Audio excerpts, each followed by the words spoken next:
Bonjour à toutes et à tous, bienvenue, c'est Smart Impact, l'émission des entreprises à impact positif et voici le sommaire. Mon invité c'est Marine Descendre, la cofondatrice des Parents Zen qui aide les salariés et leurs entreprises à trouver des places en crèche ou des gardes d'enfants avec une appli qui est pensée à la fois pour les parents et pour les services RH. Dans notre débat, on parlera de la conférence des Nations Unies sur l'océan qui se tient jusqu'au 13 juin à Nice. Que peut-on en attendre? Que va-t-il se négocier dans la zone bleue, le cœur diplomatique de l'événement? Réponse tout à l'heure. Et puis dans notre rubrique Smart Ideas, je vous présenterai l'AMI et sa solution écologique contre les moustiques qui s'inspire des principes du biomimétisme. Voilà pour les titres, on a 30 minutes pour les développer. C'est parti.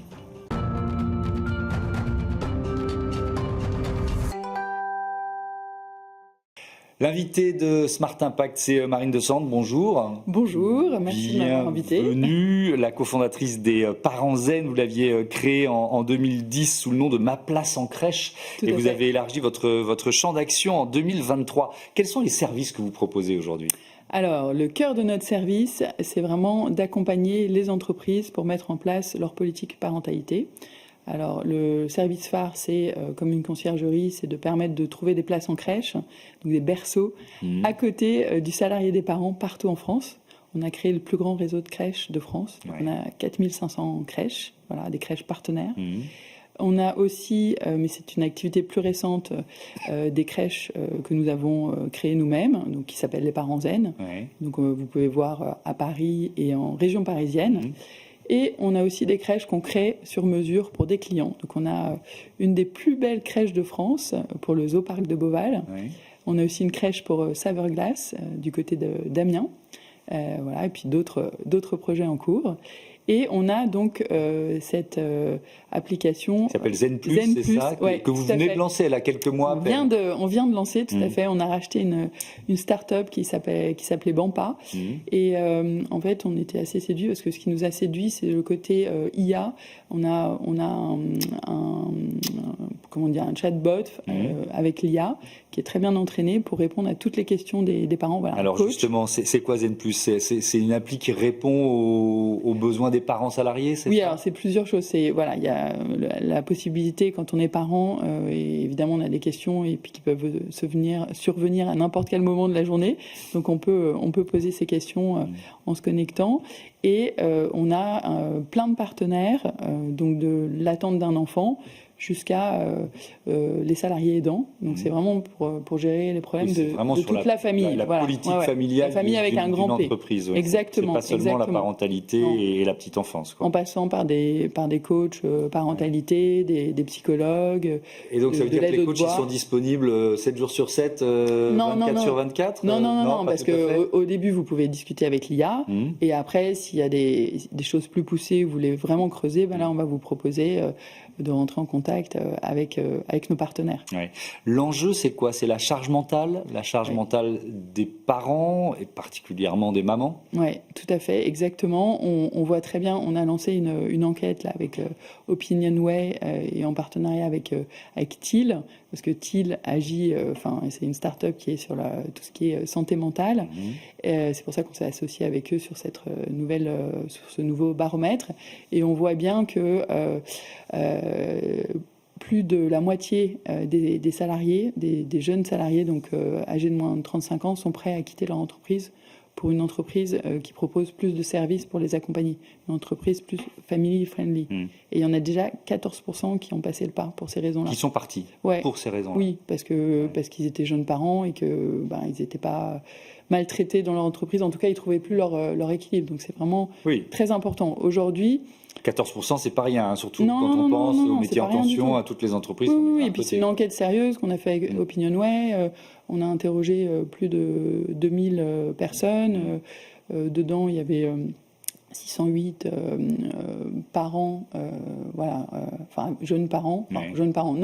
pas que parents en bas âge, mais enfin en tout cas avec des enfants de moins de 18 ans. Oui.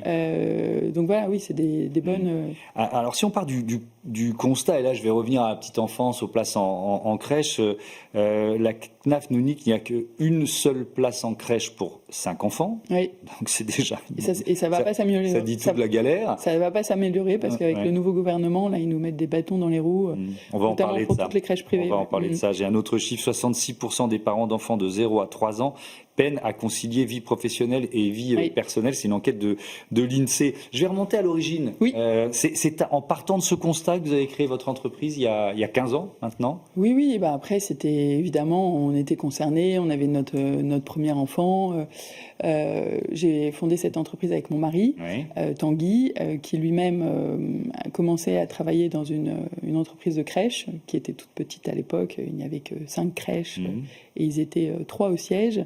Et voilà, et l'idée est venue parce qu'il était sur le terrain. Après, il manageait 20 crèches, 20 directrices de crèches. Et il a bien vu qu'à l'époque, en fait, les crèches, c'était uniquement les crèches privées pour les grands groupes du CAC 40, beaucoup à la Défense, au siège de la boîte.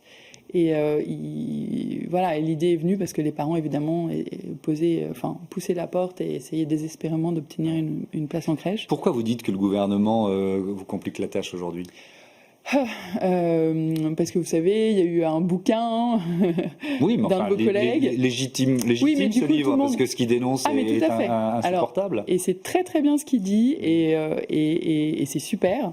Par contre, dans les journalistes, en fait, il y a toujours des raccourcis. Donc, ce que les gens retiennent et ce que les journalistes ont écrit comme titre, c'est les crèches privées...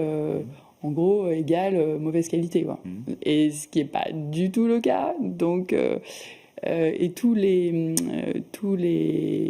gens du gouvernement s'en sont mêlés, en fait. Ce que le gouvernement a décidé, c'est notamment de durcir, mais là c'est plus pour les micro-crèches, de durcir les conditions, notamment le fait qu'il faut peut-être en tout cas c'est comme ça que c'est présenté, des gens qui sont plus capés, plus formés. Mais c'est pas possible, il n'y en a pas. D'accord. Bon, donc en fait, les crèches ferment. Quoi. Oui, donc c'est complètement déconnecté de la réalité et c'est pour des raisons électorales.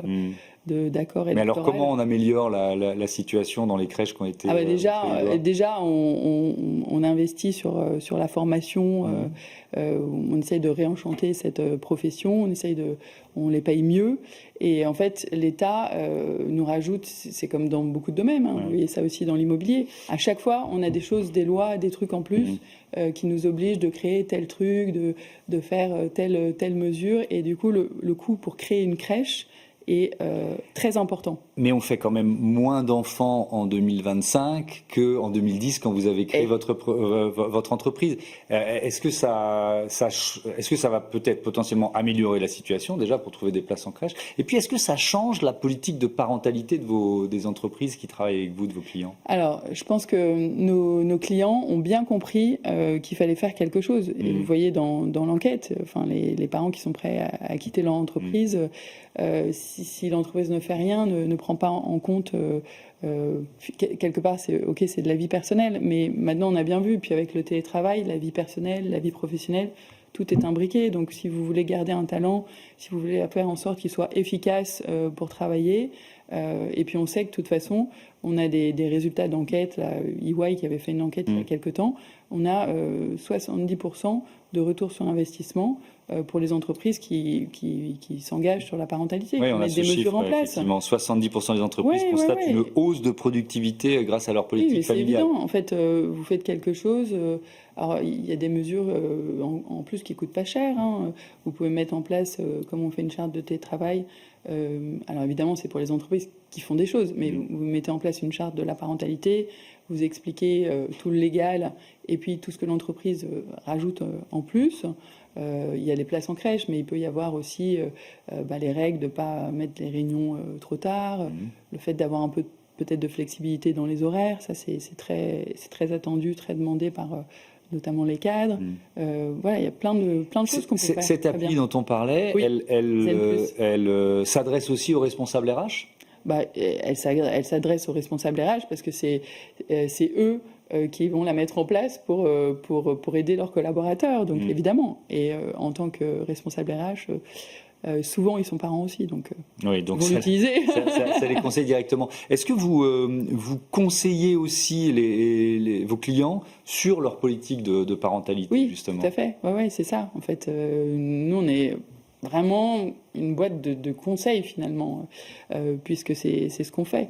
Alors, évidemment, ça dépend des niveaux. On a des clients qui vont vraiment au bout du bout. Je donne souvent cet exemple-là, mais parce que c'est un de nos clients qui fait ça vraiment très, très bien. Nicomatic, une entreprise très belle entreprise familiale qui est du côté d'Annecy, pas très loin de la Suisse.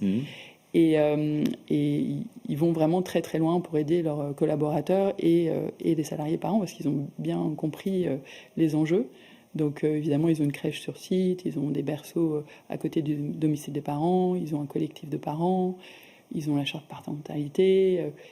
Bon, enfin, je pourrais en parler. Oui, mais c'est un bon exemple à suivre. Merci beaucoup, Marine Desandres, et à bientôt sur Be Smart for Change. On passe à notre débat, la conférence des Nations Unies sur l'océan.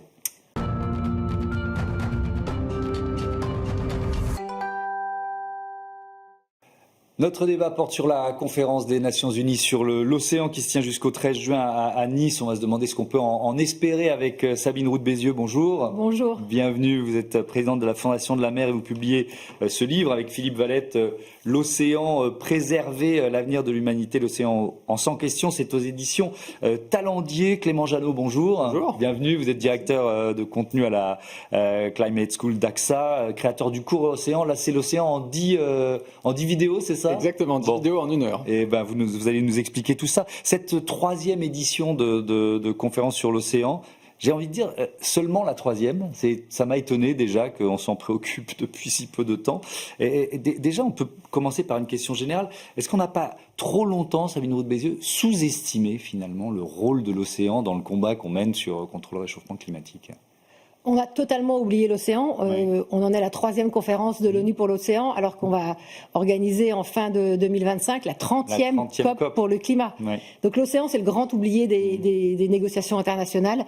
Et nous, on est très heureux à la Fondation de la mer que cette conférence ait lieu en France. Je rappelle qu'on a le 2e espace maritime au monde. Donc on est co-organisateur de cette conférence et on en attend énormément. Ouais. Alors justement, c'était ma question suivante. Si on rentre un peu dans le détail, parce que si j'ai bien compris, il ne faut pas non plus trop rêver, parce qu'il n'y a pas de mesures contraignantes qui vont en ressortir par un court terme. Qu'est-ce que vous en attendez, vous, cette conférence ? D'abord, nous, la Fondation de la mer, pour nous, c'est une opportunité incroyable parce qu'on rassemble les centaines d'associations de terrain qu'on finance au jour le jour, les scientifiques avec lesquels on travaille. On a nos partenaires, nos mécènes, et puis c'est une opportunité de porter nos plaidoyers auprès des pouvoirs publics français, européens et internationaux.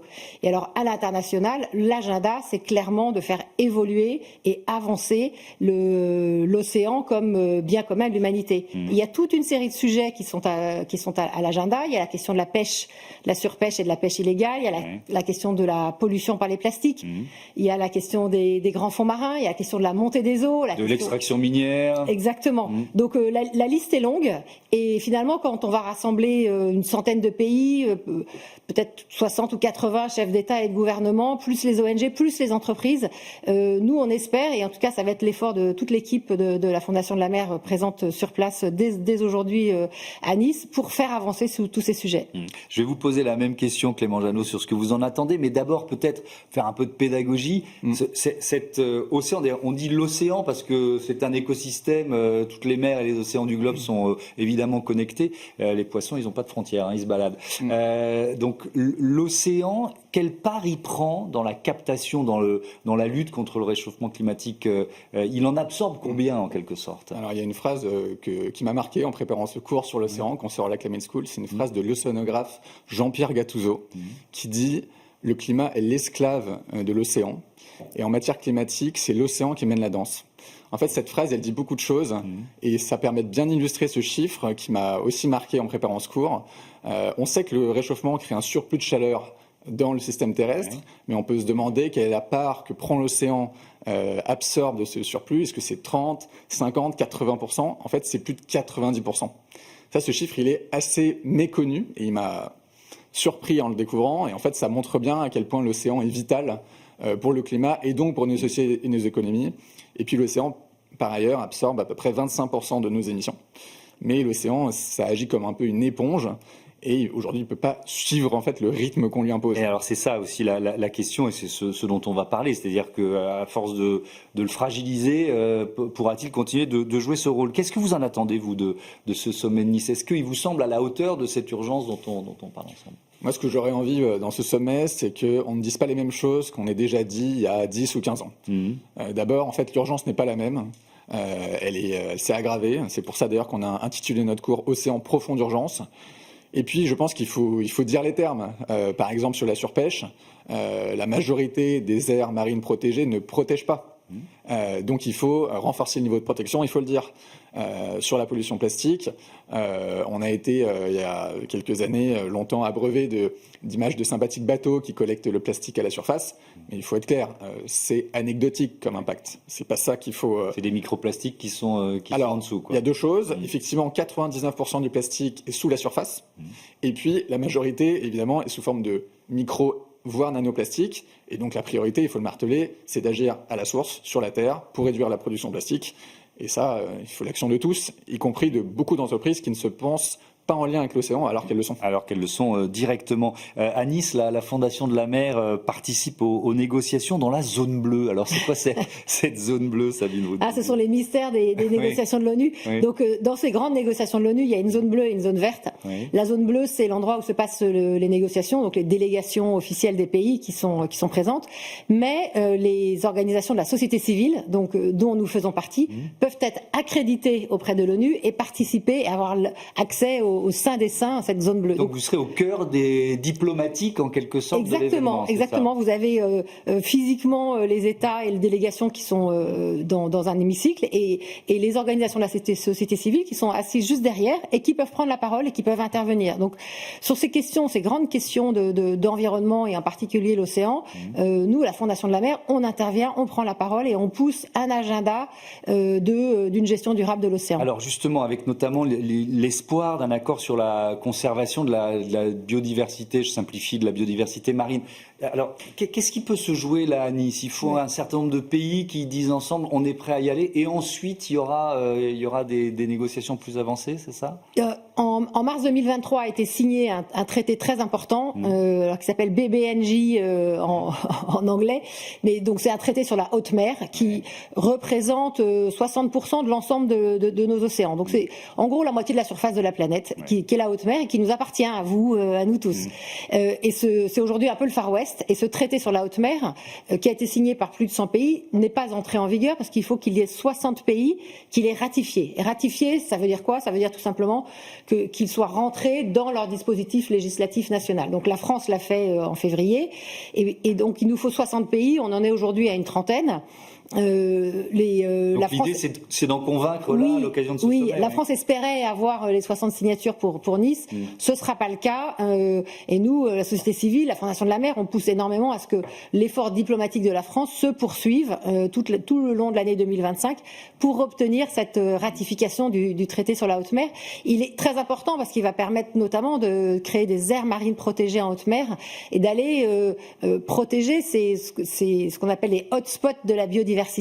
Dans lequel se situe une grande partie de la biodiversité marine. Oui, parce qu'on recevait ici même Romain Troublé, le directeur de Tara Océan, qui nous décrivait comment finalement, si on, pardon d'être un peu trivial, mais si on fout la paix à un écosystème marin, il se régénère assez rapidement. Donc ça peut être un petit élément d'espoir quand même dans des discussions où on est souvent un peu accablé par les infos qu'on donne.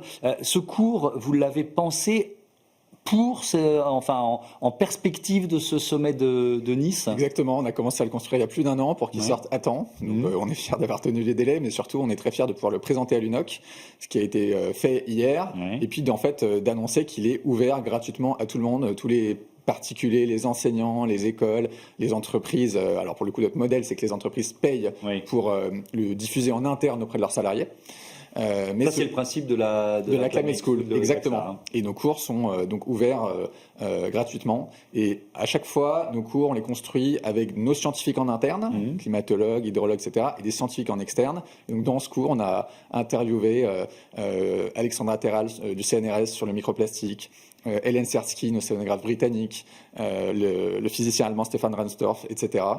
Voilà. Je sous-estime pas l'importance de la connaissance commune et du fait de devoir avoir comme ça un état de connaissance commune, mais après ça débouche sur quoi? Les entreprises, est-ce qu'elles vont je sais pas, faire évoluer leur modèle, se dire ok, alors, maintenant j'ai compris, il faut vraiment que j'arrête le plastique. Enfin, je simplifie, mais je suis complètement d'accord avec vous. L'éducation, c'est une brique. Maintenant, nous à la Climate School, on dit pas c'est ça qui va tout changer. On est bien d'accord. Il y a un enjeu qui est extrêmement politique, dans le bon sens du terme. Il faut qu'il y ait des réglementations. Donc ça, on est complètement d'accord. Maintenant, ce que je trouve intéressant dans cette histoire et notamment dans ce cours, c'est qu'en fait, on peut donc nous, on s'adresse aux salariés d'entreprise, leur expliquer que pour la majorité des entreprises, ces entreprises et ces salariés vont se dire que leur entreprise n'a pas de lien avec l'océan, parce que leurs activités, a priori, n'ont pas de lien direct. Sauf qu'en fait, toutes les entreprises ont un impact sur l'océan, que ce soit via leurs émissions ou via leurs éventuelles pollutions. Il y a la pollution plastique dont on parle beaucoup, mais il y en a d'autres, et il y en a beaucoup qui se jouent sur Terre. Alors, il y a plein d'enjeux, il nous reste 2 minutes 30, donc on ne va pas parler de l'exploitation des minières des océans, parce que je pense que technologiquement et financièrement, c'est quand même, il y a un risque, mais on en est encore très loin. En revanche, la pêche illicite, la surpêche, là, c'est vraiment un enjeu d'aujourd'hui, Sabine Roux-de-Mézieux. Sur quoi vous militez en la matière? Un poisson sur 5 qui finit dans nos assiettes est issu de la pêche illégale au niveau mondial. Un poisson sur 5. C'est un fléau mondial qui est lié au crime organisé. On retrouve du trafic humain, on retrouve du trafic de drogue dans la pêche illégale. Et donc, pour la combattre, il faut des efforts internationaux. À la Fondation de la mer, on a sorti une étude avec 89 préconisations il y a quelques mois, qui s'adresse à la France pour commencer par lutter contre la pêche illégale dans les eaux françaises. Par exemple, que ça existe aussi dans les exactement, eaux françaises. Pas du simple barraconnage, de la vraie pêche illégale, par exemple dans les eaux de la Guyane. L'Union européenne, qui gère ces eaux européennes beaucoup mieux qu'il y a 30 ans, mais pour lequel il y a encore du travail à faire, mais surtout dans la manière dont elle gère ses licences de pêche à l'international, quand on va pêcher au large des côtes africaines ou dans le Pacifique. Et puis au niveau international, pour se donner le corpus juridique pour empêcher cette pêche illégale qui vide les océans. Ouais. Ça veut dire qu'aujourd'hui, les États n'ont pas suffisamment d'armes juridiques pour contrer cette pêche illégale? Il manque des moyens juridiques, des moyens technologiques, des moyens militaires d'intervention et une volonté politique. Donc ça fait beaucoup de choses et on ne peut pas attendre. Oui. Avec un pays, c'est un peu l'éléphant au cœur de la pièce, c'est la Chine. 15% de la pêche mondiale. Alors la Chine, j'entendais la ministre de la Transition écologique espérer qu'elle soit bien représentée au sommet de Nice. J'ai pas eu l'info depuis, peut-être que c'est vous, Sabine Roux-de-Mézieux, qui pouvez répondre. Il y a une volonté chinoise ou il y a une hypocrisie chinoise, d'après vous, sur ce dossier? La Chine veut apparaître comme un bon élève sur toutes ces questions environnementales. Donc elle préside quand même aujourd'hui la FAO, donc l'agence de l'ONU sur l'alimentation, qui comprend la pêche. Et en même temps, elle ne produit pas ces chiffres. Dans nos études, on a essayé de comprendre l'évolution des flottes de pêche de la Chine depuis 30 ans. Et en fait, ils changent leur présentation tous les 3-4 ans, ce qui rend absolument impossible toute analyse. Donc c'est ça le paradoxe de la Chine, c'est que c'est le premier pays à pêcher sur la planète. Ils ont des flottilles de pêche de centaines de bateaux qui vont intimider les petits pêcheurs locaux. Et en même temps, ils essayent de se présenter comme les bons élèves de la planète.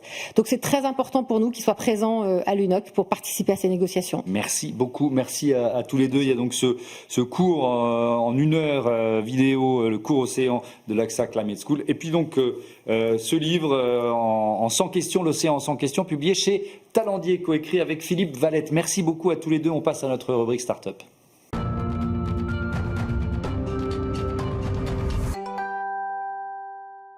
Smart Ideas avec Emmanuel Liet, le cofondateur de l'AMI, entreprise créée en 2022 avec Marie Salomon. Bonjour, bienvenue. C'était quoi votre idée de départ? Racontez-moi. Bonjour, merci Thomas. Alors, notre idée de départ, en fait, c'est venu tout simplement d'un problème personnel où lorsqu'on a déménagé en périphérie de Toulouse, on ne pouvait pas tout simplement profiter des extérieurs du jardin parce qu'on était envahi de moustiques. Alors, l'idée pour nous, c'était justement de trouver une solution la plus pratique, la plus simple, qui puisse enlever ce problème et diminuer cette nuisance liée aux moustiques. Donc, vu que je suis ingénieur de formation, j'ai tout de suite regardé ce qu'il existait dans le commerce et je me suis attelé à construire une machine qui nous permettait dans un premier temps de lutter contre les moustiques et ensuite de la partager au plus grand nombre. Donc c'est une borne anti-moustique. Quelles sont ses caractéristiques? Et oui, c'est une borne anti-moustique qui est basée sur le biomimétisme. En fait, ce dispositif va biomimer un être humain pour que ce dispositif attire plus les moustiques qu'une personne humaine. Donc c'est tout simplement basé sur des leurres olfactifs qui vont attirer les moustiques. Il y en a un notamment qui imite la transpiration humaine et l'autre un gel que nous avons breveté qui imite la respiration humaine qui va en fait grâce à une réaction biologique naturelle, imiter le CO2 et attirer les moustiques dans un rayon de 10 à 20 mètres autour de la borne. Une fois que les moustiques sont attirés près de la borne, on vient les aspirer avec un ventilateur qui est à l'intérieur du dispositif. Et de cette façon-là, ils sont capturés dans un filet de capture. On a vu une image, une photo de cette borne avec des petits panneaux solaires sur le sommet. Donc elles sont autonomes, ces bornes? Et oui, c'est une des particularités de ces bornes Lamy, c'est qu'on les a souhaitées autonomes. Donc, pour éviter d'avoir un câble ou une rallonge électrique dans le jardin, on a développé cette solution solaire avec un panneau couplé à une batterie pour permettre au dispositif de fonctionner en permanence et permettre aux utilisateurs de placer cette borne où ils le souhaitent dans leur jardin. Ça a demandé pas mal de recherche et développement, parce que c'est une chose d'avoir cette idée, c'en est une autre de, je sais pas, vous parlez de biomimétisme, de recréer finalement de quoi attirer les moustiques. D'ailleurs, ce sont les femelles des moustiques qui piquent. Vous êtes bien renseigné, effectivement, c'est les femelles qui piquent. D'ailleurs, chaque femelle qui pique peut pondre jusqu'à 250 œufs, donc il est vraiment très important d'utiliser ces dispositifs pour casser cette prolifération de moustiques. Et effectivement, ça a nécessité plusieurs mois et années, parce que ça fait depuis 2022 que nous avons créé la société. Et nous, depuis cette époque-là, nous cessons de faire des tests et d'éprouver nos solutions pour proposer quelque chose de toujours plus efficace à nos clients. Et en fait, les tests sont principalement basés en fait sur la qualité des olfactifs et le fait de pouvoir attirer les moustiques au plus loin de la borne. Ouais. Est-ce qu'on peut les placer n'importe où? Est-ce qu'il y a quelques conseils d'utilisation à respecter? Ah oui, effectivement, en fait, il faut placer. Alors, le placement, il est crucial pour l'efficacité des bornes. Il faut les placer à l'ombre, dans la végétation si vous en avez, car c'est là où se reposent les moustiques. S'il y a dans le jardin des zones humides, par exemple, un composteur ou un récupérateur d'eau, ce sont des zones vraiment idéales pour placer la borne. Et ensuite, ce qu'il faut faire, c'est ne pas placer cette borne au niveau des lieux de vie de la terrasse parce que la borne attire les moustiques. Donc, nous conseillons de placer ce dispositif entre 5 et 10 mètres des espaces de vie. Elles sont fabriquées en France, vos bornes? Et oui, on peut même dire qu'elles sont fabriquées en Made in Occitanie, parce qu'on est de la région de Toulouse. Et plus de 90% de la borne est réalisée en Occitanie, proche de Toulouse. Donc Made in France, oui. Ouais, ça a été facile de trouver des partenaires pour fabriquer cette borne. Il y avait des talents et des entreprises qui étaient déjà positionnées sur un marché similaire. Ça a été très compliqué parce que ça a été très compliqué de trouver des partenaires. Ça nous a mis plusieurs mois, années avant de trouver les bons partenaires, les bonnes personnes, car nous avons une idée de design, de fonctionnement assez complexe à la base. Donc du coup, c'était difficile de trouver des bonnes personnes, des bons partenaires pour vraiment être en accord ou être OK avec ce que nous proposons. Donc ça a mis beaucoup de temps, mais au final, on a trouvé et on est très content de travailler avec eux et tout se passe bien. Donc oui, c'est complètement possible de trouver localement des partenaires pour réaliser ce que l'on souhaite. Merci beaucoup Emmanuel Liais et bon vent à Lamy dans la région de Toulouse et ailleurs évidemment. On peut tous se la procurer cette borne. Merci à toutes et à tous de votre fidélité à Be Smart for Change, à la chaîne des audacieux et des audacieuses. Je vous dis à demain. Salut.